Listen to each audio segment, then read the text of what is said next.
saja pun sama-sama kita boleh bangkit berdiri. Sore hari ini kita mau merayakan kebaikan Tuhan. Sebab dialah Tuhan Allah anugerah buat setiap kita, amin.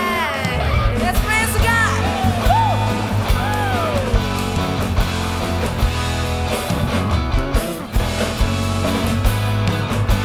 Nyanyikan pujian ini sama-sama. You gave me courage to believe that all your goodness, that all your goodness I will see.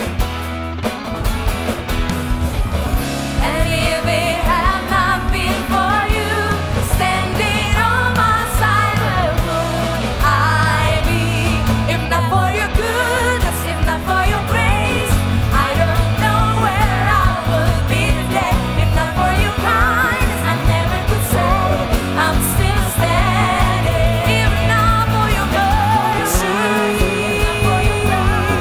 I most likely would have given up. If not for your favor, I never could say I'm still standing.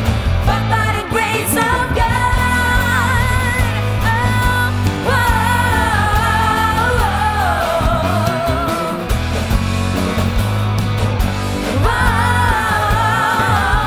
to you I live my offering, oh yeah, and set my heart on higher things. For if it had not been for you standing on my side, where would I be? Let's sing it out together, come on. If not for your goodness, if not for your grace, I don't know where I would be today. If not for your kindness, I never could say I'm still standing. If not for your mercy, I most likely would have given up. If not for your favor, I never could say I'm still standing. But by the grace of God. Mari kasih tepuk tangan buat Tuhan Yesus di atas kepala.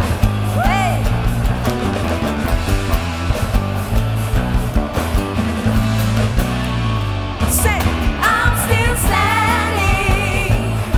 I'm still standing.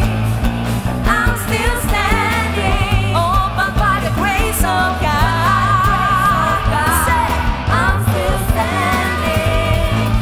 Oh, I'm still standing. I'm still standing. But by the grace of God, I'm still standing. I'm still standing.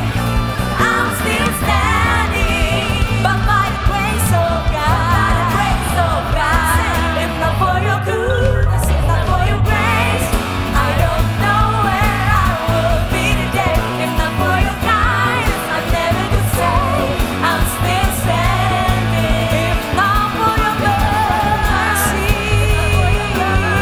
I most likely would have given up. If not for your favor, I never could say I'm still standing.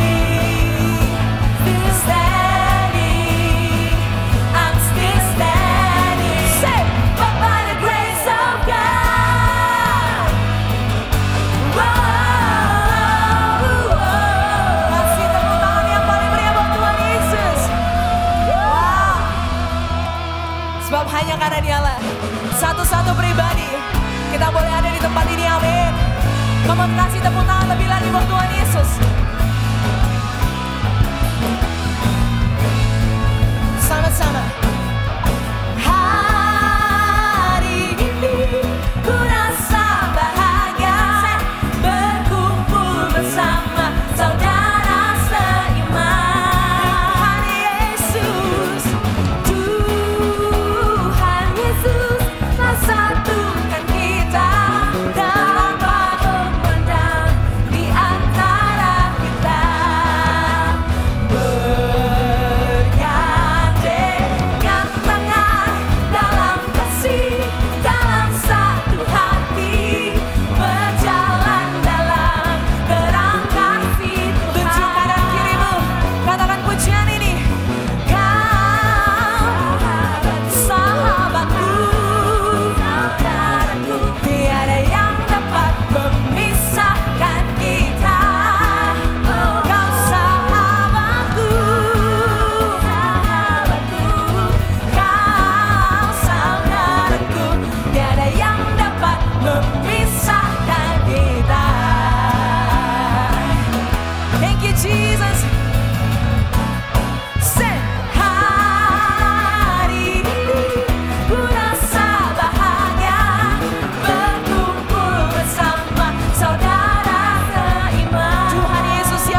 kasih itu berkat Tuhan dicurahkan.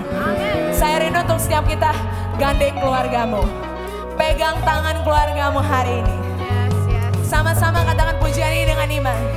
Kau saudaraku, kau sahabatku. Kita seiman di dalam Kristus, amin. Sekali lagi, mari katakan pujian ini. Come on. One and go. Kau sahabatku, kau saudaraku. tiada yang dapat memisahkan kita. Kau sahabatku, kau saudaraku. Tiada yang dapat.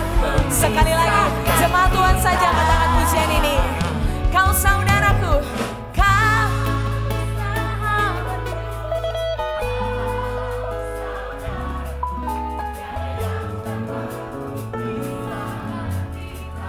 tak ada satupun jangkau.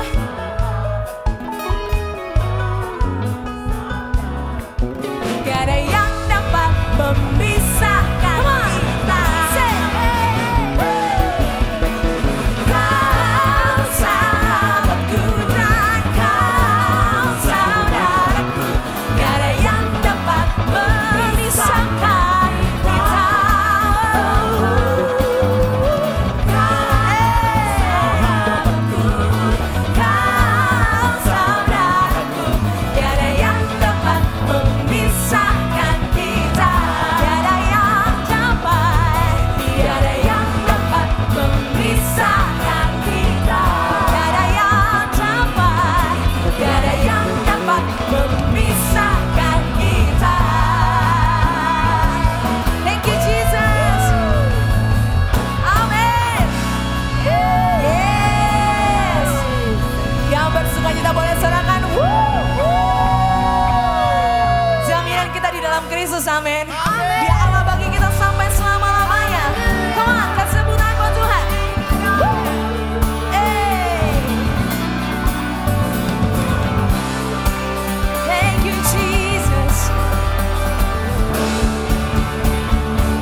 sama-sama menyiapkan hati kita lebih lagi, kita mau menyembah Tuhan.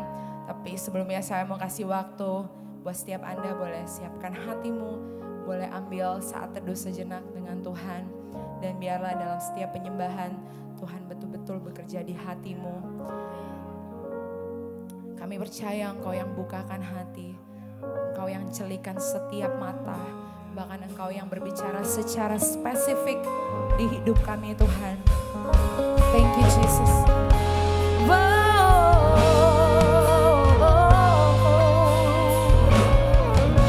Thank you Jesus. Ku takkan pernah meragukan kasih-Mu kepadaku. Ku selalu ingat kebaikan-Mu dalam hidupku. Ku takkan pernah meninggalkan anugerah yang Kau berikan. Ku selalu setia mengiringmu seumur hidupku. Kau Tuhan yang memegang janji-Mu, takkan pernah meninggalkanku sendiri dalam kesesakan. Kau Tuhan yang ada di sampingku saat badaiku, tahu Engkau selalu sertaku.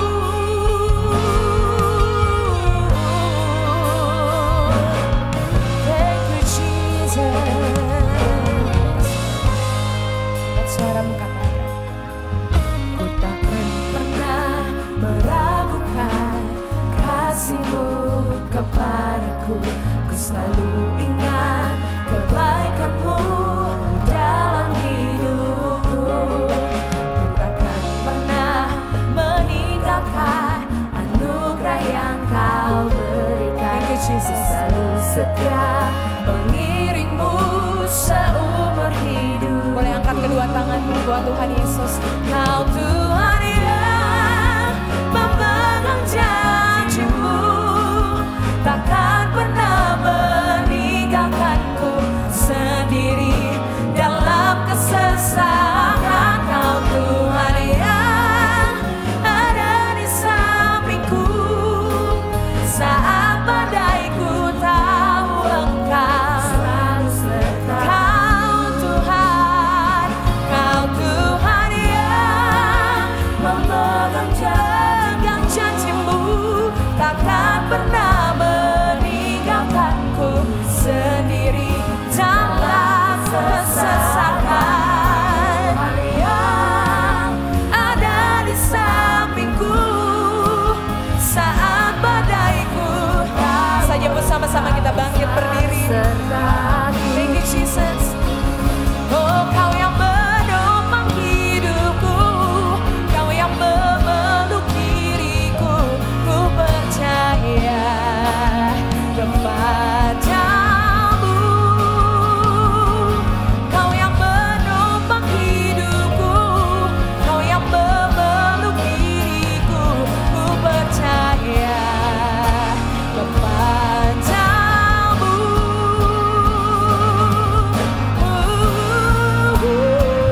Kau Tuhan yang memegang janji-Mu, takkan pernah meninggalkanku sendiri dalam kesesakan. Kau yang selalu ada padaku, tahu Engkau selalu serta. Kau Tuhan yang memegang janji-Mu. Kami bersyukur Tuhan meninggalkanku sendiri dalam kesesakan. Hanya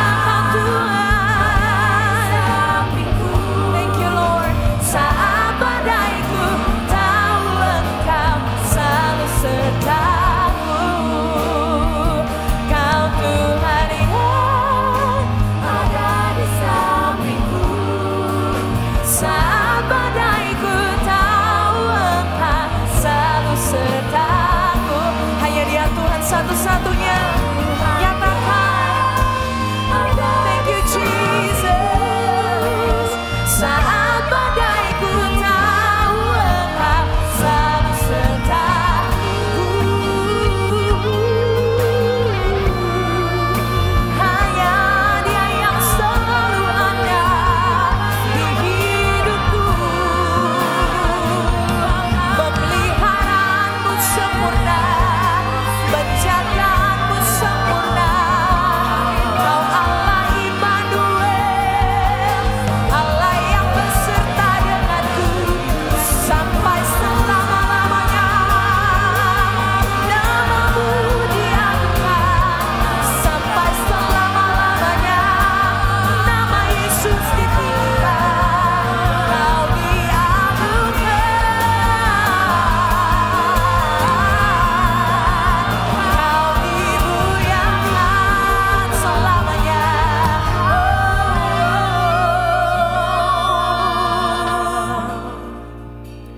Terima kasih Tuhan. Mari ambil waktu ini untuk kau bersyukur sama Tuhan. Ucapkan terima kasih. Dia Allah yang pelihara hidupmu. Dia yang menumbuhkan kekuatan serta pengharapan baru dalam hidupmu. Thank you Jesus, thank you Lord. I sing praises to your name. Yes Lord. Oh Lord. Biar hadirat Tuhan melingkupi setiap kami Tuhan. Oh Lord. For your name is great and greatly to be praised. Oh, I see praises to your name. Oh Lord, praises to your name. Oh Lord, for your name is great and greatly to. Mari angkat kedua tanganmu buat Tuhan. Kami menghormati hadirat-Mu Tuhan. Oh, I sing praises to your name. You are worthy, worthy Lord. Praises to your name. Oh Jesus Lord. For your name is great and greatly to. Tidak ada Allah yang seperti Engkau Tuhan. Hanya nama Yesus yang besar. Kasih tepuk tangan buat Tuhan Yesus. Yes. We sing praises to your name. Thank you Jesus. Oh Lord, for your name is great and greatly to be praised. I sing praises to your name. To your name. You are worthy.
Sama-sama I katakan. sing praises to your name. Kami tidak sekedar mengucapkannya. Oh Lord, Ibadah ini adalah anugerah di hidup to kami. your name. Bukan sekedar pengulangan gereja. Tapi terima kasih. For your name. Hanya nama Yesus Say yang sanggup menerima kami apa adanya. to be praised. Bapa yang baik, dengarlah suara kami. I sing praises to your name. Oh Lord, Tidak ada yang tersembunyi Tuhan. praises to your name. Tapi kami datang di ibadah terakhir ini Oh Lord, dengan penuh hormat, dengan penuh kekaguman. for your name is great. Kami tidak berusaha so tahu. Greatly Kami tidak berusaha so asik. be praised. Tapi dengan rendah hati kami mau bilang namamu Yesus. I sing praises to your name. Oh Lord, Nama yang mengampuni. praises to your name. Di dalam namamu ada pemulihan, perbaikan. Oh Lord, for your name Terima kasih banyak Yesus. and greatly to be praised. I sing praises to your name. Makasih banyak dan makasih banyak Yesus. Lord, Oh dahsyat. praises to your name. Semuanya karena anugerah Tuhan. Oh Lord, for your name is great and greatly to be praised. Mari berikan tepuk tangan yang terbaik hanya untuk Yesus. Yes, yes, yes, yes. Puji Tuhan. Selamat datang di FLC, salam hangat untuk semua. Saya percaya sejauh ini kita menikmati hadirat Tuhan. Dan gak pernah ada waktu yang salah. Tapi biarlah dalam setiap momen yang Tuhan izinkan buat kita sore ini, kita percaya bahwa ibadah ini bukan hanya sekedar pengulangan gereja atau kegiatan ibadah rutin. Tapi karena kasih Tuhan buat kita, dengan kekuatannya Dia bawa kita sejauh ini sampai sore ini, ibadah ini gak lama. Tapi kita tahu waktu bagi Tuhan bukan masalah. Karena Dia sekali-kali tidak pernah meninggalkan kita. Tapi Dia juga kasih kita kesempatan supaya di perjalanan hidup iman kita, kita bukan hanya bisa merasa gak sendirian. Tapi Tuhan bawa kita untuk di sini saling melihat, kita emang gak sendirian. Kita adalah keluarga. Dan gak ada yang sempurna di sini. Justru dengan segala keterbatasan dan rasa kurang yang kita pikirkan, sore ini Dia mau layani kita. Semua yang melayani di sini, boleh gak berikan tepuk tangan buat semua yang melayani dari tadi, yang terlihat dan tidak terlihat. Kehormatan buat kami melayani lagi dengan seluruh persiapan yang kami lakukan. Tapi kami gak mengasihani diri di sini, karena kami tahu persis ini bukan tentang kami. It's not about the production, everything. Tapi kebanggaan kami adalah jauh sebelum kami dari pagi ada di sini, Tuhan lebih dulu ada di sini. Jadi kami senang banget dikasih kesempatan sama Tuhan untuk terhubung dengan Bapak Ibu dan teman-teman. Supaya bisa merasakan bahwa kuasa Tuhan tidak terbatas. Sebentar kita akan terima firman. Tuhan mengutus hambanya, Pastor Christopher Tapiheru. Boleh berikan tepuk tangan buat hambanya, sahabat saya. Kami tadi pagi sangat diberkati. Tapi memang seperti tadi pagi saya bilang, untuk dengar firman Tuhan gak mudah. Jadi saya minta Bapak Ibu konsentrasi aja, fokus beberapa menit ini. Jangan sampai benih yang baik diambil sama si jahat. Karena selama kita dengar firman ada aja godaan. Nah itu iblis jangan dikasih hati. Lawan, tahan. Supaya berapa menit sampai benar-benar selesai. Izinkan Tuhan Yesus melayani Anda. Karena kalau ngomong mujizat, dari tadi pujian mujizat juga udah terjadi. Nggak ada yang ibadah ini sia-sia. Makanya tadi saya bilang di doa ini bukan tentang kami so asik, so pede dan lain-lain. No. Karena buat saya, yang terutama kita sebagai milik Kristus, keluarga kerajaan Tuhan. Kita hidup setia di luar sana. Berkenan di luar sana. Mau ada orang, mau gak ada orang, Tuhan dimuliakan. Dan saya percaya hari ini, Tuhan utus hambanya berbicara akan sangat jelas kepada kita semua. Kita siap diberkati sore hari ini. Berikan tepuk tangan buat hambanya, mari. Sambut hambanya Pastor Christopher Tapiheru. Thank you.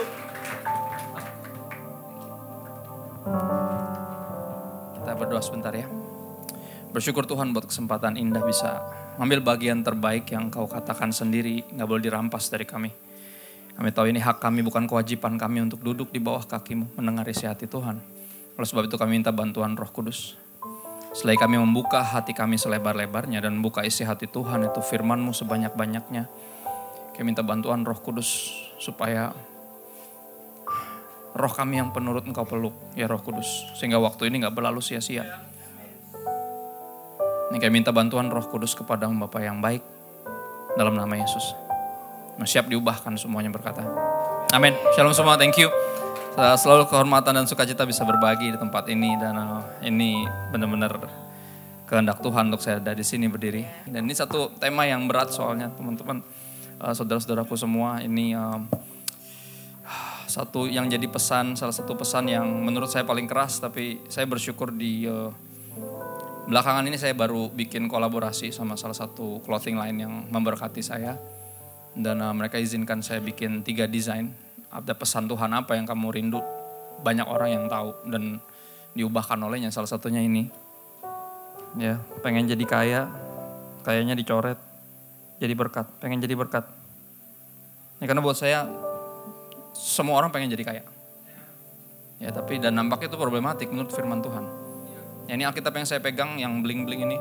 Pinggirannya dari emas, ininya leather, kulit. Tulisannya Alkitab edisi finansial. Makanya saya langsung tambahin stiker di depannya. Stiker tanda warning dan parental advisory, explicit content. Di dalamnya semuanya yang berkaitan sama uang, upah, sewa, peminjaman, semua diwarnain hijau sama dia. Kenapa warnanya hijau? Ya Anda tahu sendiri ya. Orang kalau mata duit kan matanya hijau ya katanya. Jadi udah ditandain semua nih. Dan ini yang saya dulu bagian hari ini tentang, karena tema besar sebulan ini tentang itu, tentang apa keuangan dan kehidupan. Saudara, kita mulai dengan Filipi 4 dulu ayat 11-12 sebagai sebuah disclaimer. Karena kalau pendeta ngomongin kayak gini pasti dituding nih, pasti nih orang gak pernah kaya nih. Makanya dia ngomong kayak gitu. Kalau udah kena duit udah lain kan gitu. Ya puji Tuhan, saya kalau kena duit masih kayak gini aja ya maksudnya. Gak berubah, sama aja kalau kena duit gak kena duit ya kan. Dan puji Tuhan karena sekali lagi uang tuh bisa ngubah orang, kayak film Lord of the Ring, siapapun yang pegang cincinnya bisa berubah jadi my precious kan gitu. Bisa berubah jadi monster. Dan katanya sih gitu, uang bisa ngerubah orang. Tapi saya percaya orang yang sungguh cinta Tuhan gak bisa diubah sama uang. Kalau orang yang cinta uang bisa disogok, orang yang cinta Tuhan gak bisa. Dan kita berdoa biar kita jadi pribadi-pribadi yang itu, yang sungguh-sungguh mencintai Tuhan. Sehingga gak bisa disogok oleh apapun. Filipi 4 ayat 11-12 dikatakan gini, kukatakan ini bukanlah karena kekurangan. Sebab aku telah belajar mencukupkan diri dalam segala keadaan. Itu dia yang kita mesti pelajari. Mencukupkan diri dalam segala keadaan. Aku tahu apa itu kelimpahan dan aku tahu apa itu kekurangan dan aku tahu apa itu kelimpahan. Gue pernah bokeh dan gue pernah berkecukupan bahkan berkelimpahan. Dalam segala hal dan dalam segala perkara tidak ada sesuatu yang merupakan rahasia bagiku. There's nothing new. Baik dalam hal kenyang maupun dalam hal kelaparan, baik dalam hal kelimpahan maupun dalam hal kekurangan. Dan ini saya banyak kutip hari ini dari tentunya Yesus. Ya suka gak suka yang paling sering ngomong tentang duit adalah Yesus. Ya kan kita suka sebel kan kalau pendeta ngomong tentang duit. Ngomong duit mulu nih pendeta kan gitu. Mata duitan nih kayaknya. Tapi harus diterima kenyataannya bahwa yang paling sering ngomong tentang uang di Alkitab, di Perjanjian Baru adalah Yesus sendiri. Tapi dalam konteks memperingatkan. Dan hari ini akan seperti itu. Firman Tuhannya. Dan saya bagiin bukan karena saya nggak pernah kaya, nggak pernah kelimpahan, pernah. Kaya banget ya nggak, cuman pernah kelebihan dan bisa bagi-bagi buat yang lain. Dan pernah bokeh juga. Ya, lagi bokeh, puji Tuhan ya hari ini. Zaman pandemi Tuhan cukupkan keluarga kami dengan cara yang unik. Banyak yang support pelayanan karena dia tahu jadwal saya dicoret semua. Karena ya kan nggak banyak yang langsung gereja bisa switch ke online. Itu upaya yang berat buat kita. Dan banyak jadwal saya dicoret semua. Udah 2 tahun penuh dan 2 tahun hilang semua. Panik gak? Panik lah, masa kagak. Ini saya gak punya bisnis, gak punya usaha sampingan. Benar-benar pure dari Tuhan cukupkan saya lewat pelayanan ini gitu loh. Dan pasti panik, tapi banyak yang support uniknya sepanjang pandemi. Dan kita sempat mengalami istilahnya finansial yang baik lah gitu loh. Di tengah orang lagi susah malah justru anehnya. Itulah Tuhan. Tapi sangat mudah untuk daging ini mengandalkan itu. Sangat mudah untuk ngerasa aman karena jumlah di rekeningnya benar-benar aman gitu loh. Nampaknya itu bermasalah, itu nampaknya berbahaya posisi itu. Dan Tuhan percayain dia justru habis lahiran anak itu nggak lama dari lahiran anak ketiga yang biayanya juga puji Tuhan udah disediakan sama Tuhan, tapi Tuhan izinkan ada musibah yang menimpa keluarga kami, istilahnya ada yang terjadi sehingga harus keluar uang benar-benar di atas 100 juta dan kami belum pernah keluar segitu. Seumur hidup asalnya tabungan saya pun selalu di 100 turun dikit di situ terus, nggak pernah banyak gitu, nggak pernah gimana dan diizinkan untuk kehilangan segitu dan wah itu rasanya benar-benar sesuatu. Tapi ini jadi sebuah pengingat ya bahwa mestinya bukan uang yang kita andalkan, tapi benar-benar Tuhan. Makanya akan ada momen dimana kita selalu diizinkan sempat limpahan, berkecukupan, terus kekurangan lagi. Dan mostly di kekurangan, kenapa? Nah, dalam kelemahan kuasamu nyata kan gitu. Justru di situ kita bisa ngerasain tangannya yang kuat yang memegang kita, pemeliharaan yang mempertahankan kita, bukan kelimpahan materi yang mempertahankan kita. Kita ngomongin tentang uang hari ini, jadi kalau yang cinta uang silakan wajib tersinggung. Karena tersinggung itu awal dari pertobatan. Ya kan tersinggung itu wajib, kalau nggak tersinggung berarti khotbah saya salah. Ya kan khotbah harus ngelawan kedagingan. Daging harus tersinggung. Tapi ada pilihan habis tersinggung. Ya before the truth set you free it will piss you off. Sebelum kebenaran memerdekakan lo pasti akan bikin lo tersinggung. Tapi emosinya bisa dipakai buat marah atau bisa dipakai buat bertobat. Dua-duanya perlu energi yang sama. So mudah-mudahan pilihan diambil untuk bertobat. Karena perlu energi yang sama. Ya siapin kupingnya dan siapin Alkitabnya. Siapa tahu ada yang nggak percaya bahwa masa sih ada ayat gini, silakan dibuka. Muka saya nggak kayak pendeta, saya ngerti. Ya jadi mendingan Anda buka Alkitab sendiri daripada ngeliat muka saya. Ya. Yang pertama bicara tentang uang, Yesus sendiri mengatakan bahwa dia menyebutnya sebagai mamon yang tidak jujur. Bahasa Indonesia membingungkan, bahasa Inggrisnya untrue wealth. Berarti kekayaan yang bukan yang sejati. Bukan ini kekayaan yang sesungguhnya. Ya Lukas 16 ayat 11, Yesus bilang gini, jadi jikalau kamu tidak setia dalam hal mamon yang tidak jujur. Kalau lu gak setia dalam hal perkara cuan ini, yang untrue wealth. Siapakah yang akan percayakan kepadamu harta yang sesungguhnya? Nah, jadi nampaknya kita mesti bisa dipercaya dalam hal ini. Dan juga mesti bisa percaya sama Tuhan dalam hal ini. Nanti saya akan jelasin lebih lanjut kenapa. Yesus menyebutnya sebagai untrue wealth. Berikutnya Lukas 16 ayat 13, beberapa ayat setelah itu. Yesus mengatakan, ini dia tentang uang. Seorang hamba gak dapat mengabdi kepada dua tuan. Karena jika demikian ia akan membenci yang seorang dan mengasihi yang lain. Atau ia akan setia kepada yang seorang dan tidak mengindahkan atau cuekin yang satunya lagi. Kamu tidak dapat mengabdi kepada Allah dan kepada mamon. Jadi uang ternyata bisa jadi tuan. Bisa jadi master. Dan dia tuan yang buruk.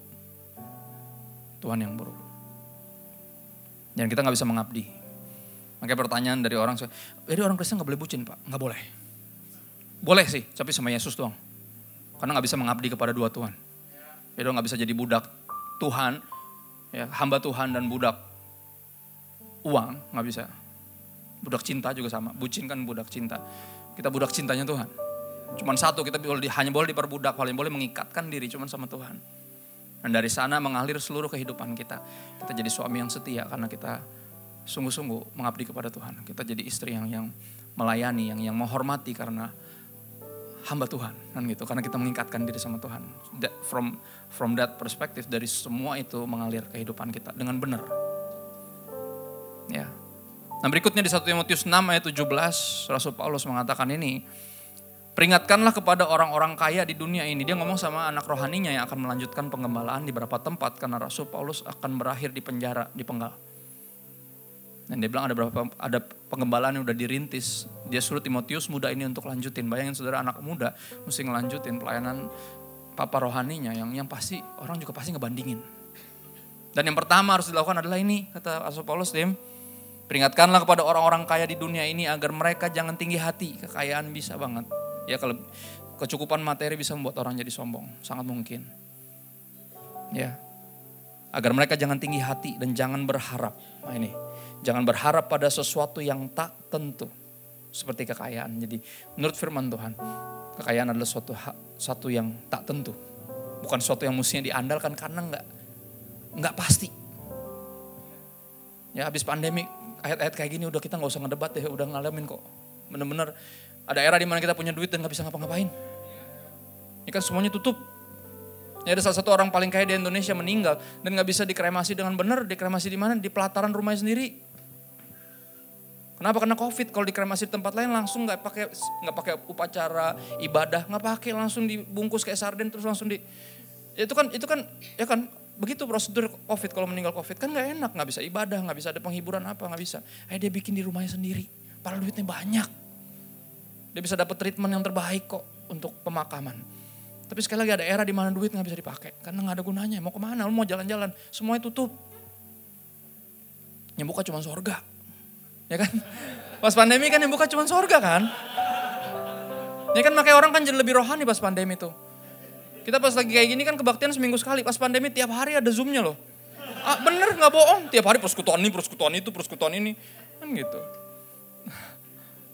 Anda nggak percaya soalnya bukan pendeta, saya pendetanya, tiap hari diundang. Pak bisa nggak Pak?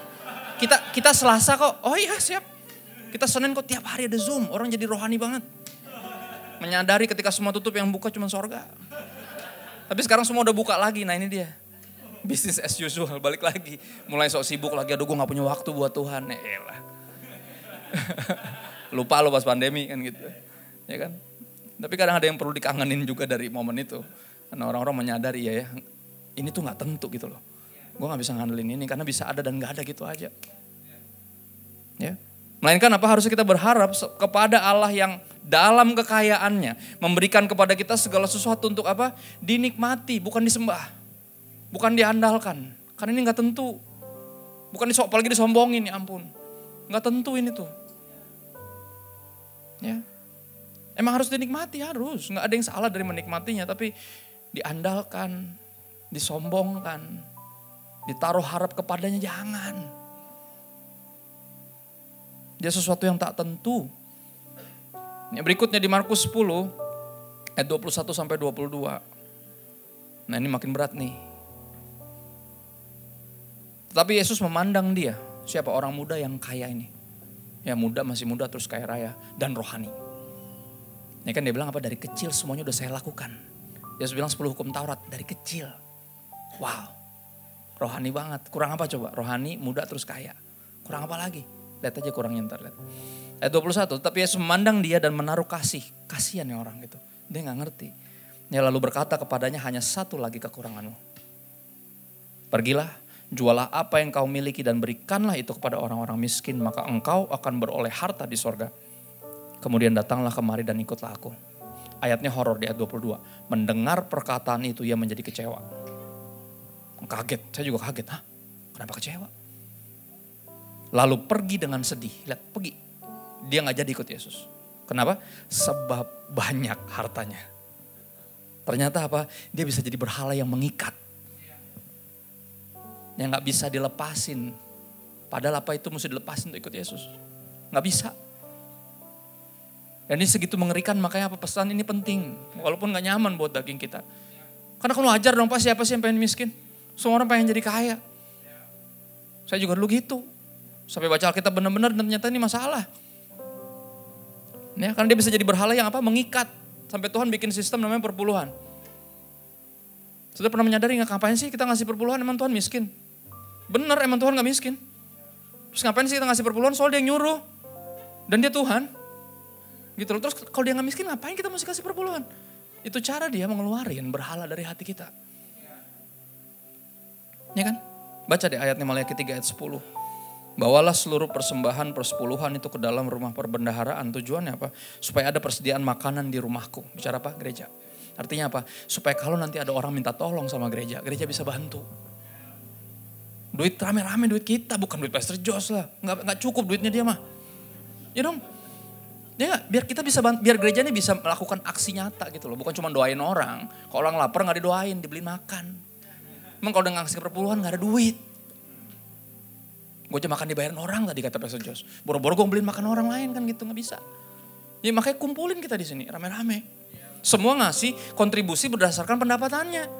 Gak ada yang dituntut lebih kok. Tetap 10%. Berapapun gaji lu, pendapatan lu tinggal dikurangin nolnya 1. Lu kasih segitu. Nggak ada yang bukan ini yang cara paling adil untuk kontribusi sesuai kemampuan. Dan yang nyuruh Tuhan. Dan satu-satunya ayat di mana Tuhan bilang apa? Dan ujilah aku. Berat loh ini kata-kata ini. Ayat ini gak pernah muncul lagi di Alkitab. Di mana Tuhan nantangin kita untuk menguji ketuhanannya. Wow. Seolah dalam sisi dia tuh kayak, lu gak percaya gue Tuhan. Silakan cobain. Uji saya. Dalam hal apa? Cuma dalam hal ini doang. Dalam hal memberikan perpuluhan. Dan dia bilang apa? Firman Tuhan semesta alam, apakah aku tidak membuka bagimu tingkap-tingkap langit dan mencurahkan bagimu kepadamu berkat kepadamu sampai kelimpahan. Artinya apa? Ini godaan terberat untuk orang gak ngasih perpuluhan adalah takut kurang. Itu nomor 1. Yang kedua namanya keserakahan. Ketika gajinya makin gede, ngelihat nolnya dikurangi dikit, kok sayang ya duit segini lumayan nih buat beli. Lihat gak? Padahal sama persis, persennya gak berubah kok. Gak kayak penghasilan di atas berapa juta persennya naik, itu kan pajak. Enggak, ini bukan itu. Ini perpuluhan sama. Berapapun penghasilannya 10% that's it. Cuma keserakahan kita yang bikin kita kayak aduh duit segini sayang mendingan buat beli. Lihat gak? Ya kan, tapi utamanya biasa takut kurang. Makanya Tuhan bilang apa? Coba deh uji saya, uji ketuhanan saya kalau lu beli. Kalau lu memberikannya masa sih gue biarin lu kekurangan. Coba deh, coba uji ketuhanan saya. Lihat tuh. Saudara, kalau Tuhan ngomong kayak gini dan kita gak meresponinya, dia Tuhan atau bukan? Jangan-jangan bukan. Dan lebih jauh lagi di Matius 23 saya pernah bahasin di FLC juga. Yesus sendiri yang bilang, yang satu harus dilakukan, perpuluhan yang lain jangan diabaikan. Kalau Yesus bilang harus, siapa kita bilang gak perlu? Dan ini yang menarik kenapa? Kan dia bisa jadi berhala, uangnya bisa jadi berhala yang mengikat. Makanya Tuhan kasih sistem perpuluhan di mana kita apa? Ini upaya dia untuk ngeluarin bukan uang dari dompetmu atau rekeningmu. Tapi ini upaya Tuhan untuk mengeluarkan berhala dari hatimu. Ini kalau 10% aja gak bisa. Gak usah ngaku-ngakunya bilang segalanya punya Tuhan lah. Ya dong. Kalau segalanya 10% berarti harusnya aman dong. Kan segalanya 100%. Segalanya kita setuju kenapa 10% berantem? Kan gak nyambung ya. Kemana ininya gitu loh maksudnya. Nah temanku menarik, ketika aku lagi struggling dalam hal ini, semua kita struggle dalam hal ini. Khususnya kemarin ketika lagi abis-abisan tuh karena musibah, waduh struggling. Tapi yang menarik di gereja kami, karena kami kasih perpuluhan bukan karena takut ada belalang tempur. Karena abisnya ayatnya belalang tempur nanti menggempur kan gitu. Belalang pengerip, belalang pelahap kan gitu. Kalau khotbah itu kesannya pendeta tuh suka nakut-nakutin orang gitu loh, biar ngasih perpuluhan. Enggak, bahkan nggak ada orang yang masuk surga karena takut masuk neraka, nggak ada. Kita nggak pernah ditakut-takutin. There's no fear in love. True love cast away, drove away fear. Harusnya gak ada, ini bukan menakut-nakutin bukan. Ya, jadi gak ada upaya tuh. Tapi Tuhan mau ngeluarin berhala karena gak mudah. Ya, Rick Warren pernah ngomong gini bagus tentang perpuluhan. Dia bilang gini, if you don't trust God with your money, then you don't trust Him. Karena banyak dalam segala perkara kita taat sama Tuhan, tapi kalau ada perkara duit, ntar dulu yang ini beda nih. Lo ya gimana sih? Gitu loh. Enggak, dalam segala hal dia kan Tuhan dalam segalanya, termasuk dalam finansial Anda. Including di situ dong harusnya. Tapi kalau itu yang kita nggak bisa, jangan-jangan itu yang mengikat kita. Jangan ini udah jadi berhala yang mengikat, makanya susah keluarnya kan. Contoh kita belajar dari orang yang gagal move on. Gagal move on itu apa artinya? Udah keburu masuk hati dan udah jadi berhala. Kalau udah jadi berhala susah keluarin dari hatinya tuh. Kalau ditarik tuh kayak ada yang hilang dari hatinya. Ya iya itu berhalanya hilang. Ya. Dan ini yang saya dapat dari teman saya ketika saya struggling untuk kasih perpuluhan. Dia bilang kenapa ya takut kurang ya? Iya sejujurnya iya sih takut kurang. Makanya ayatnya pas banget kan. Iya bukankah akan kubuka tingkap langit. Gue akan cukupkan lu gak mungkin jadi miskin gara-gara ngasih perpuluhan, gak mungkin. Uji ketuhanan saya kata Yesus. Kata Tuhan gitu. Terus dia bilang kayak gini, kalau gue sih mendingan ngasih bro. Karena gini kalau gak ngasih kan juga kurang ya. Iya juga sih. Kalau gue gak ngasih gue juga kurang sih. Ya udah kalau gitu mending ngasih kan. Orang tetap kurang juga. Mending lu ngasih, lu kurang tapi lu taat kan gitu. Daripada lu nggak ngasih terus kurang jadi kurang taat, ya kan? Iya masuk akal. Mendingan gua kurang tapi taat ada lebihnya dong. Orang kurang-kurang juga kok. Masuk akal. Dan itu cukup membantu saya. Tapi sekali lagi ini upaya Tuhan untuk mengeluarkan berhala dari hatimu karena sulit. Ketika dia udah susah keluar dari dompet atau rekening, jangan-jangan dia udah masuk hati. Dan ini yang John Calvin bilang, hati manusia itu kayak pabrik berhala. It's like a factory of idols. Kita tuh dengan cepat ketika dia udah masuk hati, apapun dan siapapun kita ubah jadi segalanya. Yang tadi cuma kita suka, jadi segalanya kita ubah di sini, jadi entitas, ngeri. Ya makanya apa sampai dia bikin sistem ini. Karena bisa jadi uang jadi berhala yang mengikat. Kita masuk ke poin kedua, dan ini yang saya mau punctuate lebih dalam karena ini gak mudah. Keinginan untuk jadi kaya. This one right here, semua kita pernah. Bahkan mungkin banyak dari Anda masih. Gitu loh, tapi ayat-ayatnya serem. Peringatannya keras sekali. Kita ke 1 Timotius 6 ayat 3-10. Saudara mau lihat di Alkitab saya warnanya kayak apa? Ayat ini, lihat nih. Hijau semua tuh. Lagi yang hijau-hijau artinya berkaitan dengan finansial. Ini sebuah warning karena makanya saya kasih stiker kuning. Warning, karena stiker warning warna hijau gak ada. Ini kan susah custom kan gitu. Jadi saya beli aja, wah ini dia nih warning. Tak. 1 Timotius 6 ayat 3-10. Perhatiin kata-katanya. Jika seorang mengajarkan ajaran lain dan tidak menurut perkataan sehat itu apa? Ajaran yang sehat ya Pak, yakni perkataan Tuhan kita Yesus Kristus. Dan yang sehat yang seperti apa? Dan tidak menurut ajaran yang sesuai dengan ibadah kita. Jadi ibadah kita sesuai dengan ajaran Kristus. Bukan di luar dari itu. Jadi kalau ada seorang mengajarkan yang lain, ya, ia adalah ayat 4, ia adalah seorang yang berlagak tahu padahal nggak tahu apa-apa. Penyakitnya, ciri-cirinya, masalah dia adalah apa? Jelas banget, ialah mencari-cari soal, itu yang dia demen tuh. Nyari-nyari perkara tuh buat diperdebatkan. Ya, dan bersilat kata, jago silat. Silat lidah kan gitu. Bahasa Indonesia kan gitu. Orang jago ngomong tuh. Kalau bahasa jalanannya tuh palbis, paling bisa. Wih, ada aja ya kan. Ada aja ngelesnya jago tuh. Ini jago banget dia ngeles di mana ya? Jago banget ngeles kan gitu. Ya. Dan ini yang serem. Kenapa? Karena dia bisa menyebabkan ini, yang menyebabkan dengki, cedera, fitnah, curiga. Lihat bikin orang jadi gak percaya hamba Tuhan karena dikira semuanya nyolong duit kayak pendetanya di gereja yang dulu kan gitu. Yang pernah menubuatkan, oh lu mesti jual semua yang lu punya kasih orang miskin. Maksudnya gue, kasih ke gue. Gitu. Nanti lu akan dibuka tingkap-tingkap langit kan gitu. Akhirnya lu tetap bokeh dan lu kayak pendeta ini malah baru ganti jam kan gitu. Gitu. Emosi lu, akhirnya lu pikir semua pendeta kayak gitu. Dan ketemu yang jago penyakit silat lidah nih. Akhirnya makin curiga tuh. Akhirnya jadi fitnah, lihat gak? Selalu dibilang, wah ini pendeta ini gak bener nih. Kata siapa gak bener? Kayak tadi ada yang random banget. Mention saya di kolom story. Dia tulis gambar Elon Musk. Salah satu orang paling berdampak dan kaya di dunia. Ini Elon Musk kaya gak pernah ngasih perpuluhan. Terus gue balas saya, emang lu tahu dia gak ngasih perpuluhan? Tahu dari mana? Kalau dia Kristen dan ngasih perpuluhan mana lu tahu? Emang lu tahu? Ya kan, gue juga gak tahu. Jadi ngapain lu mention gue? Aneh. Gara-gara pernah khotbah tentang perpuluhan jadi di mention. Aneh banget deh orang tuh. Gini, lagian bukan gue yang nulis, kan Tuhan yang bilang. Gue cuma bacain. Kenapa lo emosinya sama gue? Apa sih? Ya, ayat 5, nah ini yang serem. Menimbulkan percekcokan, jadi orang tuh ribut. Masalah perkara ini. Gitu loh. Ya, percekcokan antara siapa? Orang-orang yang tidak lagi berpikiran sehat dan yang kehilangan kebenaran. Oh, ada. Tadinya apa? Pikiran tadinya sehat, jadi gak sehat. Tadinya apa? Hidup dalam kebenaran tapi kehilangan kebenaran. Orang-orang yang kayak gimana? Yang mengira ibadah itu adalah suatu sumber keuntungan. Bahasa Indonesia masa kininya, coba deh ada yang mau bacain gak? Ekstrim bahasa Indonesia masa kininya. 1 Timotius 6. Kalau Anda pakai Holy Bible yang warna coklat, yaitu YouVersion, bisa diganti ke namanya BIMK. 1 Timotius 6 ayat 3. Ini salah satu terjemahan yang saya pakai untuk mengenyahkan alibi bahwa Alkitab tuh bahasanya susah. Kalau Alkitab bahasanya susah, lu cari terjemahan yang gampang kali.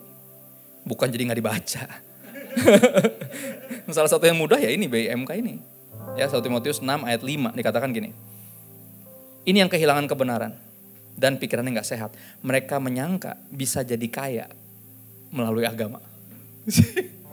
Straightforward. Lu ikut Tuhan gara-gara mau jadi kaya, itu bukan kekristenan, itu pesugihan namanya. Iya bener. Nah ini dibilang kehilangan apa ya? Kehilangan kebenaran dan kehilangan akal sehat. Keras loh ini. Yang mengira kita ikut Tuhan tuh buat dapat keuntungan finansial. Wow. Berat banget kita nerima gini, kenapa? Karena kita most of us ikut Tuhan karena itu. Kita udah capek, udah muak ada di titik nadir kehidupan gitu. Ya, gitu. Udah capek gitu loh, kapan nih financial breakthrough? Dan katanya kalau ikut Yesus, yang miskin diperkaya. Kan lagunya itu. Ada orang yang jadi ikut persekutuan doa kantor gara-gara itu loh. Dia tadi bukan Kristen. Pas dia, kan persekutuan doa kantor kan biasa pakai ruang rapat tuh. Pasti mau ke WC lewat situ dia. Tiba-tiba dia denger yang miskin diperkaya. Apa tuh? Mau dong? Kan gitu. Dari WC dia gak balik ke mejanya, ikut ibadah tuh. Mulai dia Jumat ikut ibadah terus. Ikut Yesus gara-gara gitu. Karena pengen diperkaya yang miskin. Siapa yang gak mau? Kan gitu. Aduh, salah ngerti dia. Ayat 6, kita ke ayat 6. Memang ibadah itu, perhatiin. Kalau disertai rasa cukup memberi keuntungan besar. Dan ini dia jeleknya manusia, kita gak pernah tahu cukup. Sampai kita mengenal Yesus. Dan akhirnya bisa bernyanyi, Christ is enough for me. Kan gitu. Sebelum Kristus kita gak tahu cukup itu apa. Selalu kurang. Udah punya banyak, pengen punya lebih banyak. Pas dulu gak punya apa-apa, pengen punya. Pas udah punya, pengen punya lebih banyak. Pas udah punya banyak, pengen punya lebih banyak lagi. Cukup tuh kapan? Cukup itu mitos. Tapi ibadah itu harus sebelum ketemu Yesus. Sebelum ketemu Yesus, ibadah itu berguna sebenarnya. Ibadah itu memberi keuntungan besar kalau disertai rasa cukup. Jadi harusnya kita beribadah dengan rasa itu, karena Yesus sudah cukup buat saya. That's why I came here, beribadah untuk diyakinkan bahwa saya harusnya hidup bagi Yesus. Kalau emang Yesus saya udah cukup, berarti harusnya dia gak perlu melakukan apa-apa lagi untuk bikin saya percaya dan bikin saya mau mengabdi sama dia. Kita datang kepadanya bukan dengan mental mau nyari kaya, karena itu kehilangan kebenaran, itu kehilangan akal sehat. Kita datang kepadanya tiap-tiap minggu dan dalam hati yang dipenuhi lagu. Dengan apa kan ku balas? Ada kerinduan itu. Tuhan lu terlalu baik dalam hidup gue. Segala kebaikanmu, segenap hatiku menyembahmu Yesus. Kita datang ke sini untuk apa yang bisa saya lakukan? Tuhan udah terlalu baik dalam hidup saya. What can I do? Jadi dengan apa dapat ku balas, walaupun saya tahu gak mungkin ada yang bisa. Cintanya tak terbalas. Cinta orang tua saya aja gak terbalas. Kalau hari ini kan hari ayah. Ya, shout out to gue gak tahu Indonesia ada hari ayah gak sih? Gak ada. Hari ibu internasional ada, hari ibu nasional ada, hari ayah nasional gak ada. Yaudah kita samain aja sama internasional. Gimana? Sedih loh, gak ada. Beneran? Ya, kita datang ibadah dengan rasa cukup justru. Karena Tuhan udah memberikan segalanya, makanya saya rindu. Saya datang, saya pengen tahu apa yang bisa saya berikan. Semuanya dari dia. Kemana saya bisa percayakan ini? Gitu loh. Ayat 7. Sebab kita tidak membawa suatu apa ke dalam dunia dan kita pun tidak dapat membawa apa-apa keluar. Ini semua ditinggal di sini. Nggak cocok kalau kita fokus hidup kita di sini. Ini ditinggal. Nggak ada yang dibawa mati. Kalaupun paksa kita bawain ke peti mati kita pakein jam, pakein yang lain-lain. Udah dirampok langsung. Petinya langsung dibongkar, dihabisin semua. Kadang orang gitu meninggal udah pakai semuanya, jamnya segala macam.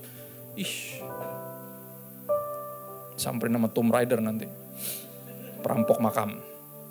Gak ada yang bisa dibawa. Makanya apa? Bukan ini fokusnya. Ayat 8. Lihat. Asal ada makanan dan pakaian cukuplah. Itu artinya mencukupkan diri dalam segala sesuatu. Kita udah makan. Masih bisa pakai baju. That's it. Sisanya udah gak usah diributin lagi. Ya. Ayat 9. Lihat. Tetapi mereka yang ingin kaya. Ini di ayatnya. Terjatuh ke dalam pencobaan, ke dalam jerat, dan ke dalam berbagai-bagai nafsu yang hampa dan menjelakakan. Yang menenggelamkan manusia ke dalam keruntuhan dan kebinasaan. Saudara, kalau saya tanya, ada gak yang mau terjatuh ke dalam pencobaan?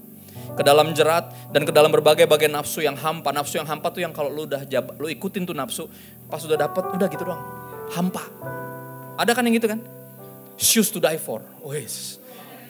Bags to die for. Kan gitu. Gue gak bisa hidup, gak bisa mati dengan tenang nih kalau belum punya sepatu ini. Kan gitu.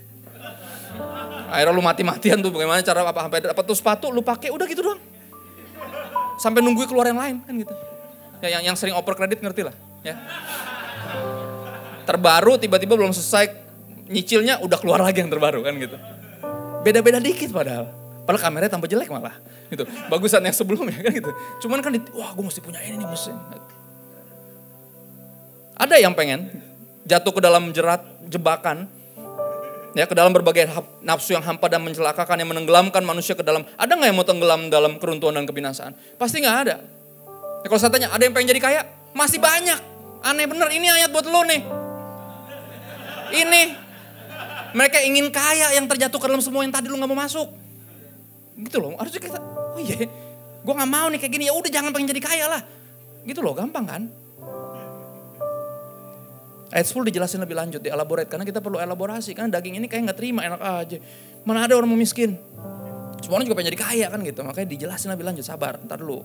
Ya. Karena akar segala kejahatan ialah cinta uang. Duitnya emang gak salah. The love of money-nya yang salah. Kecintaan itunya yang salah. Yang Yesus bilang tadi bahkan sampai bisa nyaingin kecintaan akan Tuhan. Mengabdi sama Tuhan gak jadi. Mau ikut Yesus gak jadi sebab banyak hartanya. Ngeri banget. Ya. Sebab oleh memburu uang lah, lihatnya. Karena pengen jadi kaya dan sibuk memburu uang. Berambisi memburu uang. Beberapa orang telah menyimpang dari iman. Beberapa orang tinggalin Yesus. Perkara perut dan di bawah perut. Ya kan? Urusan kekayaan, kemakmuran, kenikmatan. Seks, jodoh, asmara. 2 tuh paling kuat tuh. Duit sama asmara. Harta, tahta, sama cinta. Satu lagi. Bener gak? Bener kan? Makanya saudara ingat gak detail yang mengerikan tentang kematiannya Yudas Iskariot? Dia kan mati bunuh diri, gantung diri di pohon kan. Terus dia bilang ketika tubuhnya udah membusuk, digambarkan dia tuh jatuh. Mayatnya jatuh, isi perutnya terburai. Saudara pernah perhatiin gak? Bagian itu menjijikan sekali. Saya gak suka yang sadis-sadis saudara. Saya baca kayak, ngapain sih ada detail ini? Dan Tuhan ingetin saya, dia jual Yesus 30 keping perak. Dia kecewa sama Yesus karena kalau Yesus jadi kaisar sebenarnya gue bisa jadi minimal menteri keuangan gitu loh. Cuman kok dia malah mati gitu loh. Dia kecewa. Dan dia jual Yesus untuk urusan perut dan di bawah perut makanya terburai. Kenapa? Karena itu sia-sia. Gak worth it kalau kita tuker Yesus sama uang. Gak worth it kalau kita tinggalin Yesus karena jodoh. Itu bukan jodoh, itu bodoh namanya. Beda satu huruf tapi beda jauh. Kayak doa sama dosa beda jauh. Kayak penjahat sama penjahit, beda jauh pemasukannya. Tapi hidup kekalnya juga jauh. Pas dulu masih jadi penjahat duitnya banyak, sekarang jadi penjahit seret. Tapi mendingan jadi penjahit tapi ke sorga daripada penjahat tapi ke neraka, amin. Iya dong. Beda satu huruf. Betty beda tipis. Enggak sebeti yang lu kira.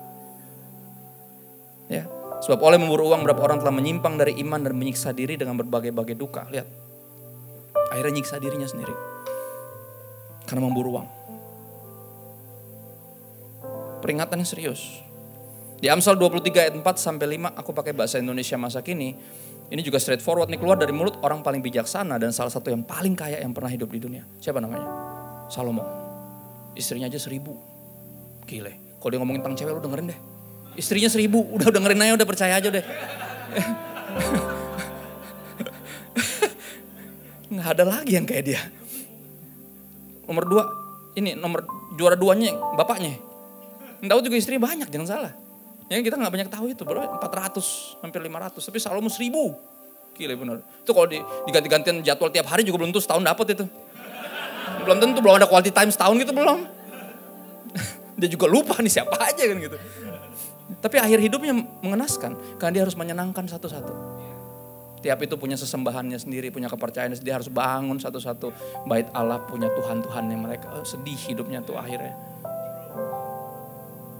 Dan dia bilang gini, janganlah bersusah payah untuk menjadi kaya. Batalkanlah niatmu itu. Dia bilang, terjemahan yang biasa kita baca, tinggalkanlah niatmu itu. Don't. Kalau lu cita-cita nih menjadi kaya, jangan. Batalin tuh cita-cita itu. Ya, kenapa? Sebab dalam sekejap saja hartamu bisa lenyap. Seolah-olah ia bersayap dan terbang ke angkasa bagai raja wali. Ih, yang gajinya 7 koma paham kok. 7 koma, Anda ngerti, Anda ketawa kan itu, tahu kan itu 7 koma artinya apa? 7 menit kemudian koma.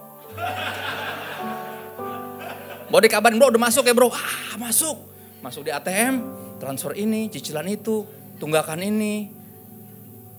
Lewat. 7 menit pas. 7 koma. Seperti bersayap. Aduh. Tapi itu dia kan. Makin banyak gajinya, makin banyak keinginannya. Akhirnya berapapun dia terbang terus pokoknya. Maka dia bilang, tinggalkan niatmu itu. Lihat nih segini seriusnya loh peringatan. Keinginan untuk jadi kaya ini problematik loh. Gak ada yang salah jadi kaya. Keinginannya yang salah. Gak ada yang salah punya duit. Kecintaannya yang salah. Ya. Nah kita masuk di bagian terakhir yaitu tujuan dipercayakan uang. Uang dipercayakan bukan dikasih. Dipercayakan artinya bukan punya kita. Kita lihat nih, ini bagian yang familiar kok. Matius 25 ayat 14 sampai 15 dan 19 sampai 25. Sebab hal kerajaan sorga sama seperti seorang yang mau berpergian ke luar negeri. Yang memanggil hamba-hambanya dan mempercayakan hartanya kepada mereka. Lihat, kayak kita. Yesus naik ke sorga nih. Dia mau nyiapin tempat buat kita, kalau tempatnya udah siap, gue akan jemput lo lagi. Dia bilang gue bakal balik lagi. Dan dia percayain apa segala hal dalam hidup ini, termasuk uang.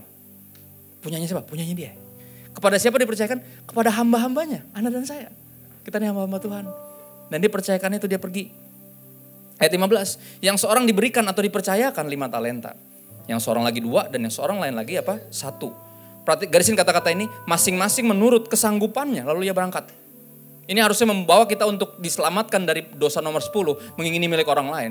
Karena kita harus tahu kesanggupan kita. Kalau Tuhan percayakan segini, artinya baru segini yang bisa kita mampu untuk handle. Kalau dikasih lebih bisa murtad kita. Kalau dikasih lebih bisa sombong kita. Bener gak? Udah bersyukur. Kelola yang benar. Ya. Lama setelah itu ayat 19 kita langsung loncat. Pulanglah tuan hamba-hamba itu lalu mengadakan perhitungan dengan mereka. Hamba yang menerima 5 talenta datang, membawa laba 5 talenta. Katanya Tuhan 5 talenta Tuhan percayakan. Lihat, aku telah beroleh laba 5 talenta. Dari 5 jadi 10 dikembangin. Multiplikasi, benar ya? Dimultiply sama dia. Yang kedua ayat 21, maka kata tuannya itu, baik sekali perbuatanmu itu hambaku yang baik dan setia. Engkau telah setia dalam perkara kecil. Sekali lagi semuanya di bawah kolong langit ini perkara kecil. Jadi jangan pikir, oh saya mah udah setia dalam perkara kecil, makanya sekarang udah jadi bos. Dulu OB saya tuh. Enggak, pas udah jadi bos juga masih perkara kecil. Masih di bumi soalnya. Perkara besarnya tuh di atas nanti. Dia bilang apa? Ya, engkau telah setia dalam perkara kecil, aku akan memberikan kepadamu tanggung jawab dalam perkara yang besar. Masuklah dan turutlah dalam kebahagiaan Tuhanmu. Lihat, itu nanti. Perkara besarnya tuh turut memerintah bersama dengan Kristus, bahasa Kristennya. Sekarang di sini masih perkara kecil, harus setia. Jangan cuma masih bokeh setia, pas sudah kaya mulai lupa diri. Jangan. Ya.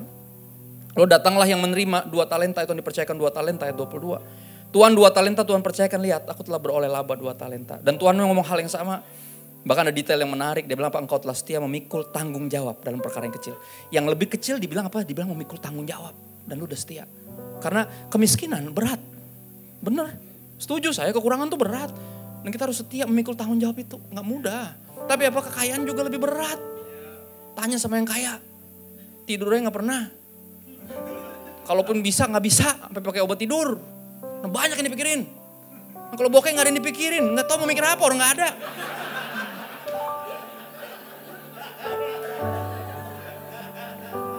Ya. Dan dia bilang hal yang sama. Aku akan memberikan kepadamu tanggung jawab dalam perkara yang besar. Masuklah turut dalam kebahagiaan Tuhanmu. Yang kedua ayat 24 nih. Kini datanglah juga hamba yang menerima atau dipercayakan 1. Dan ngomong gini, Tuhan aku tahu bahwa Tuhan adalah manusia yang kejam. Yang menuai di tempat di mana Tuhan tidak menabur. Yang memungut dari mana tempat Tuhan tidak menanam. Karena itu aku takut dan pergi menyembunyikan talenta Tuhan itu. Itu cuma alasan doang. Dia bilang dia takut. Gak nyambung, takut apa sih? Ya tapi lihat, aku menyembunyikan talenta Tuhan itu dalam tanah. Nih terimalah kepunyaan Tuhan. Aneh orang ini. Jadi dia bilang apa? Lo emang jahat loh. Kenapa dia gak terima? Dia cuma dipercayain 1. Karena dia bandingin sama yang dipercayain 2. Sama yang dipercayain 5. Lihat. Dia gak perhatiin kata-kata masing-masing berdasarkan kesanggupannya. Banyak dari kita yang berandai-andai. Aduh coba gaji gue segitu. Gak gini kisah hidup gue. Ya kan? Kita selalu mikir gitu kan. Dimanapun kerjanya berapapun gajinya selalu mikir gitu. Coba gaji gue terus sampai Tuhan Yesus datang. Gak ada ujungnya terus kayak gitu terus. Ya, dan dia ngomong apa? Lu tuh kejam. Lu tuh mau nuai di tempat lu gak nabur. Nih, terima kembali kepunyaanmu. Dah itu ditabur nyong. Walau cuma satu itu ditabur dan bukan punya lu, itu punya dia. Lihat orang kalau lagi emosi suka aneh memang. Dia suka ngomongnya hal ini gak ngerti. Dia marah-marah lu gak pernah nabur juga mau nuai lo. Lah itu satu nih. Punya lu nih. Lah itu dia gue tabur ngaco kan gitu. Bener gak? Kok jadi tuannya gue gambrengin nih orang. Aneh bener. Tapi itu kita. Dan kita banyak orang yang terlalu sibuk untuk menyesali dan kesel. Kenapa lu cuma percayain gue segini. Tega banget kan, enak kalau bisa makan di situ. Kan enak kalau bisa jalan ke sana.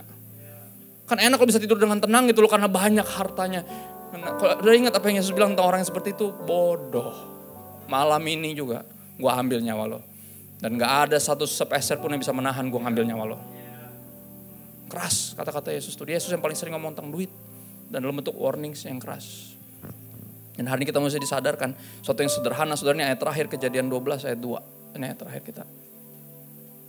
Salah satu tokoh yang paling dikagumi karena imannya adalah bapak orang beriman. Bapak Abraham, benar ya? Orang paling terkenal, semua anaknya. Ya, aku anaknya dan kau juga, mari puji Tuhan. Tangan kanan, tangan kiri, kaki kanan. Yang gitu putar-putar lalu duduk kan gitu. Semuanya anaknya, Bapak Abraham. Abraham dikagumi bukan cuma karena imannya, tapi juga kita banyak bercita-cita pengen jadi Abraham. Karena dia kaya. Ya kan? Tuh lihat kalau ikut Tuhan tuh jadi kayak gini, kaya. Coba lihat apa yang Tuhan bilang sama dia. Di ayat 2 dari Kejadian 12. Aku akan membuat engkau jadi bangsa yang besar. I will make you a great nation. Dia punya anak juga enggak sebenarnya. Ya, tapi itu yang Tuhan bilang. I will make you a great nation. And I will bless you. I will make your name famous. Kalau dengar kata itu. Namamu akan jadi masyhur, lo akan terkenal, viral di sana sini. Identik sama apa? Duit kan? Makanya orang gila-gila pengen viral, bener gak? Kira-kira ada orang yang tinggalin Yesus cuman gara-gara apa? Gara-gara dia bikin debat sama siapa, follower turun. Dan gue tau dari mana orang infotainment juga. Lu mau tahu kenapa dia tinggalin Yesus kak? Karena follower turun. Abis kemarin ngobrol sama yang ini, tiap hari hampir 50.000 turunnya. Panik gak? Panik lah. Jadi gimana caranya? Gampang. Tinggalin Yesus. Langsung viral sana sini, undang sana sini. Gampang. Sedih. Cuman gara-gara follower doang dia tinggalin Yesus. Karena fame. Ya, tapi ini yang menarik apa yang Tuhan bilang. Saya akan memberkati kamu, make you a great nation, and you will be famous. Tapi apa? Engkau akan jadi berkat, bukan jadi kaya. Lihat, perhatiin deh ayat-ayat, simple banget. Jadi gak pernah tujuan orang Kristen diberkatin tuh buat jadi kaya, gak pernah. Selalu buat jadi berkat. Emang dimasukkan untuk diputar, bukan disimpan, ngerti kan, bukan buat diri sendiri. Itu kan bicara itu, yang satu tuh nyimpan. Sebagai perlambangan itu, ini bukan buat disimpan, buat diputar. Buat berkatin banyak orang. Asal ada makanan dan pakaian cukup, lebihnya ini buat yang lain. Ya, makanya ada ayat yang bagus bilang make friends with your money, kata Yesus. Ayo, bertemanlah, pakai duit lu tuh buat bangun networking, berteman, berkatin banyak orang. Gue kasih lebih tuh buat itu, bukan buat yang lain. Ya, saya punya 3 orang anak, dan kadang ini, ya ini cita-cita, orang tua punya cita-cita yang baik lah. Kita berharap anak kita berkecukupan, jadi kadang kita kasih warisan buat anak kita. Dengan harapan dia gak perlu susah kita. Tapi akhirnya yang terjadi, anak kita mengandalkan warisan, bukan mengandalkan Tuhan. Dan itu problem. Jadi akhirnya apa, kita nabung dengan alasan ini buat anak saya. Ntar anak kita juga gitu, ini buat anak saya. Ini buat anak saya. Sampai Tuhan Yesus datang gak ada yang pakai. Ini buat anak saya. Kata Tuhan, anak yang mana? Udah lu 7 turunan, 8 tanjakan, anak saya terus. Gak ada yang pakai, anak lu juga gitu. Lu gedein jadi yang sama, yang cinta duit, yang pelit. Nah yang bilang buat anak saya, terus aja gitu terus. Enggak, anak lu harus dikasih ruang untuk bertualang sama Tuhan. Jangan, ajar dia kerja, ajar dia cari duit. Tapi bukan dengan mental cinta uang, bukan. Karena bertanggung jawab, Tuhan udah percayain talenta, Tuhan udah percayain kesempatan, saya bisa sekolah. Puji Tuhan, papa saya, ayo ajarin dia bertanggung jawab. Karena warisan bisa habis kalau dia gak bisa kerja kan gitu. Enggak. Kasih dia ruang buat mengandalkan Tuhan. Apakah saya gak akan kasih warisan? Kasih. Tapi saya gak mau mereka hidup dari situ. Saya mau mereka hidup mengandalkan Tuhan. Ada petualangan sendiri dalam hal finansial. Ada. Untuk mengandalkan dia atau mengandalkan uang. Untuk percaya sama dia, berharap sama dia, atau percaya sama dan berharap sama duit. Harus ada ruang itu. Dan itu tugas kita. Saya tuh udah bagian satu yang lagi. Tentang ketidaksadaran kita sebagai orang tua ketika kita lagi marah-marah. Suka gini, kita ngomong gini kayak, kamu tuh Udah dibeli mahal-mahal, mainnya cuma bentar, mainin dong. Mintanya nangis-nangis. Ini tuh susah loh papa nabung buat kayak gini, dimainin dong, mainnya cuma gitu doang. Udah mahal masuk tuh di kepala anak saya. Kalau saya marah kayak gitu. Kamu jangan malas sekolah dong, sekolah di tempat bagus, gak banyak orang bisa sekolah di situ apalagi anak pendeta. Udah di sekolah yang mahal-mahal, sekolah yang benar, yang masuk apa mahal. Jadi apa, saya membesarkan anak yang patokin semuanya dari jumlah nominal. Karena yang masuk tuh mahal di kepalanya. Dan dia pikir semuanya bisa diukur pakai duit. Tanpa sadar saya membesarkan orang yang cinta uang atau mengandalkan uang. Karena saya marahnya nggak fokus gitu loh. Marahnya ke mahal itu terus, dan kita nggak nyadar loh kayak gitu. Dan saya pas, oh iya juga ya. Karena gue terlalu berfokus putar duit terus ya, omongan gue, omelan gue, nasihat gue, dan dia pikir itu yang utama. Akhirnya dia tumbuh besar jadi orang yang cinta uang bukan cinta Tuhan. Mengandalkan duit bukan mengandalkan Tuhan, dan salah siapa? Salah gue. Kita mesti hati-hati, sungguh-sungguh hati-hati. Yang berdoa sungguh-sungguh biar ini gak jadi berhala dalam hidup kita. Dan gimana cara melatih biar gak jadi berhala? Memberi. Tuhan udah kasih itu. Nah, itu cara terbaik untuk selalu memberi. Ketika dapat, ada yang buat orang lain, ada yang buat anak saya, ada yang buat saya, ada yang buat pekerjaan Tuhan. Selalu diatur kayak gitu. Biar gak pernah lama di hati gitu loh. Ya, satu lagi juga problematik tadi yang asal lewat itu juga, itu berarti pengelolaan keuangannya buruk. Nggak boleh kayak gitu, mesti ada ruang buat ini, buat berkatin pekerjaan Tuhan, ini buat bantuin orang. Nah kalau cuma asal lewat gitu juga masalah. Ya tapi sama bermasalahnya sama yang tadi, yang semuanya nggak pernah dibagi buat ini. That's how kita latih diri kita, sehingga dia nggak pernah berkerak di hati ini. Nah, nggak bisa dipisahin sampai bisa bikin kita terhalang untuk ikut Tuhan sungguh-sungguh. Ya, this is my heart, ini saya bongkar semua di sini. Karena saya tahu ini sebulan panjang pasti banyak yang bisa dibahas, tapi ini at least ini yang saya lagi terus berupaya. Makanya saya bersyukur banget dengan kerja sama endorsement ini. Menarik, saya belum tanda tangan MOU, saya nggak tahu saya dapat berapa. And I don't give a peep about that. Gue nggak pernah in it for the money. Gue cuma pengen kaos ini dicetak, banyak orang yang tahu pesan ini. Oh iya benar juga, hati-hati kan gitu. Gue juga nggak tahu gue dapat berapa, nggak penting. Jadi saya pernah nitip jual buku saya, udah bertahun-tahun nggak pernah saya tagih. Saya pernah jualan buku nih di gereja nih, tiba-tiba bilang, Pastor ini bukunya mau dikemanain sama duitnya? Buku apaan ya? Lah kan Pastor tadi jualan. Oh ya lupa gue gak bakat jadi pedagang, gue pendeta soalnya. Lupa. Ya akhirnya berapa tahun kemudian akhirnya ditransfer, saya gak pernah nagih. Dia bilang mesti ada surat penagihan. Tapi karena ini buat Pastor ya udah kita langsung, dia bilang, kasihan dia sama gue. Gue udah gak terlalu, bukan itu fokusnya soalnya. Tapi saya bersyukur buat ini, saudara. Sederhana kok. Ya bentuknya makanya ada construction, karena banyak ada yang mesti dikonstruk, ada yang mesti diberesin karena udah terlalu mengakar dalam diri kita. Bahkan teologi kemakmuran udah sangat mengakar. Ya orang ikut Tuhan tuh karena itu, karena pengen jadi kaya. Dan sekali lagi hari ini kita bisa differentiate mana kekristenan dan mana pesugihan. Aku berdoa biar malam ini yang masih pesugihan bertobat dan jadi Kristen kan gitu.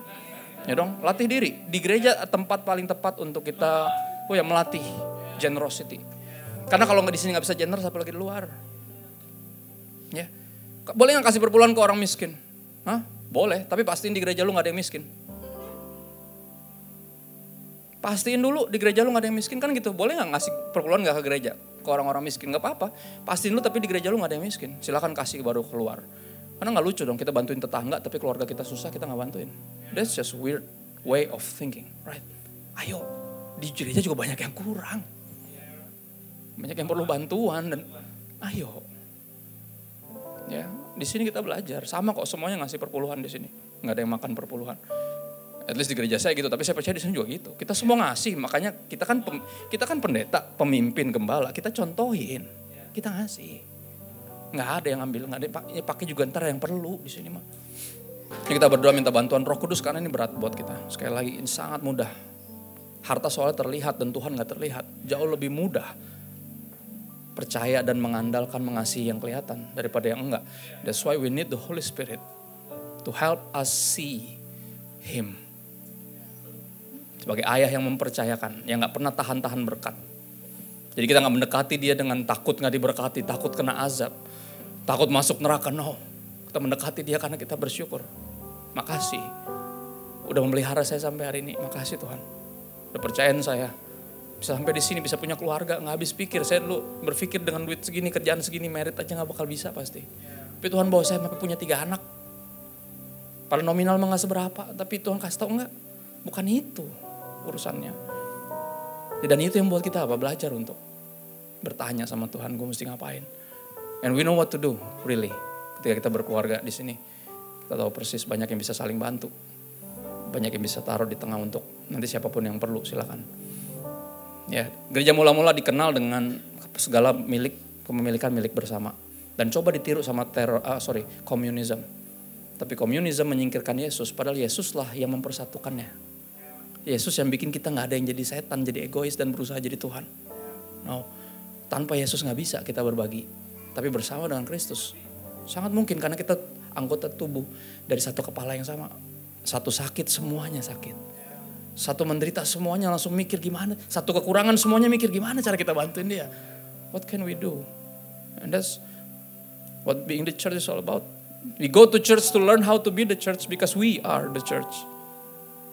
Di sini kita belajar sehingga di luar kita bisa seperti Pastor Joshua tadi bilang, di luar kita bisa jadi berkat, di luar kita bisa berintegritas, di luar kita bisa jadi gereja.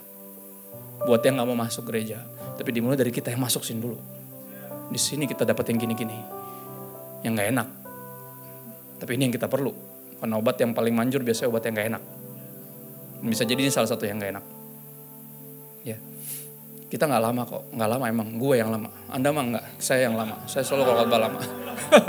Anda mesti membiasakan dengan saya sebulan sekali di sini Pastor Joshua ya kan. Jadi tiap saya udah siapin snack, siapin cemilan gitu. Lama nih kalau jenggot nih yang khotbah kan gitu. Karena this is not light issue, it's hard. Ya yang bikin lama sebenarnya kita yang susah diyakinkan sebenarnya. Dan ayatnya mesti dibacain semua biar Anda tahu ini bukan main-mainan, enggak. Ini kebenarannya. Ya we need to be very careful. Dan mesti bertobat dari keinginan untuk jadi kaya. Kita harus pengen jadi berkat. Kita harus naikkan standarnya. Orang dunia pengen jadi kaya, anak Tuhan pengen jadi berkat. Harus gitu. Jadi semua Tuhan berkatin bisnis kita karena bisnis kita bisa berkatin banyak orang. Itu alasannya. Ya, makanya saya bersyukur buat orang-orang yang kayak gitu yang menyadari hal itu. Dan aku berdoa biar kita mulai menyadari itu. Dan kita akan lihat banyak hal yang Tuhan bawa. Percayakan lebih besar lagi. Nah, kita udah setia dalam perkara yang lebih kecil. Tapi pas sadarkan di bawah kolong langit semuanya masih kecil. Harus setia. Harus setia. Yuk kita berdoa bentar yuk. Makasih Tuhan buat hari ini. Buat hadirat-Mu. Walaupun secara mata jasmani kami gak bisa melihat Engkau hadir. Tapi suara-Mu, firman-Mu sangat jelas di telinga kami dan dekat di hati kami. Makasih sudah meyakinkan kami that you are here and you are near. Engkau gak biarkan kami tenggelam dalam kebinasaan karena kecintaan akan uang. Kau selamatkan kami. Kau keluarkan berhala dari hati kami, Roh Kudus. Makasih udah ngebiarin kami dalam kekhawatiran atau dalam keserakahan. Kau selamatkan kami dari semuanya. Bantu kami jadi orang-orang yang generous, yang menyadari bahwa ini bukan punya saya. Nggak mungkin saya bisa pakai sesuka-suka saya harus tanya Tuhan dulu, Tuhan ini buat siapa? Apakah buat saya untuk dinikmati atau buat orang lain untuk bantuin dia? Lord help us. Roh Kudus bantu kami jadi pelaku firman bukan pendengar saja. Kami minta bantuan Roh Kudus kepada Bapa yang baik. Dalam nama Yesus. Amin. Thanks guys. Thank you. Praise the Lord. What a beautiful message.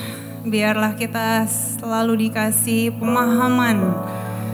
Karena kita dewasa, kita juga nggak apa-apa sekali-sekali diperingatkan untuk hal yang mungkin not easy to hear. Tapi it's the honest truth. Karena dengan kita belajar untuk mendengar juga hal-hal yang mungkin tidak mudah untuk didengar. Tapi kita mungkin setelah memproses semua yang kita dengar, kita lebih jelas untuk tahu kita harus melangkah kemana. Sepertinya lebih baik seperti itu karena jangan sampai Bapak Ibu pulang dan akhirnya meraba-raba sepertinya hal apa yang harus aku lakukan. Karena kita percaya juga kita harus diisi dengan firman Tuhan, tapi kita harus bisa juga punya kemampuan untuk memahami dengan benar dan mengaplikasikannya. Karena kita pengen jadi berkat, kalau kita tidak tahu bertindak, terus gimana? Tapi kita mengucap syukur karena dengan keterbukaan, dengan tuntunan Roh Kudus tentunya kita percaya apa yang dibagikan pada sore hari ini, malam hari ini bisa kita terima. Kita bisa mengambil benih itu, kita meresapi, kita memahami, dan akhirnya kita tahu, oh kita harus melakukan apa supaya kita tetap bersinar dan berdampak. Amin. So tetap semangat, percaya bahwa there is always a way with Jesus. Okay, so many good things, so many good stories atau time and time again where Jesus is there helping you. Mungkin di saat kita merasa, oh there is no way out, there is. Karena kita punya pengharapan pada Tuhan, okay? So, thank you for that message. Dan tentunya terima kasih untuk setiap Bapak Ibu yang sudah beribadah pada sore malam hari ini. Dan warm welcome untuk semua yang baru pertama kali hadir di FLC. Kami mengundang untuk sebentar sesudah ibadah bisa bergabung di home lounge supaya kita bisa berkenalan dan kita juga memberikan welcome gift. Dan khusus ada informasi tambahan untuk para ladies. We will have our first women fellowship. So the women fellowship will be on the 27th of June. Dan Pastor Debbie Bashir is going to be our guest speaker. Dan untuk semua ladies yang belum mendaftar, kami undang untuk please register.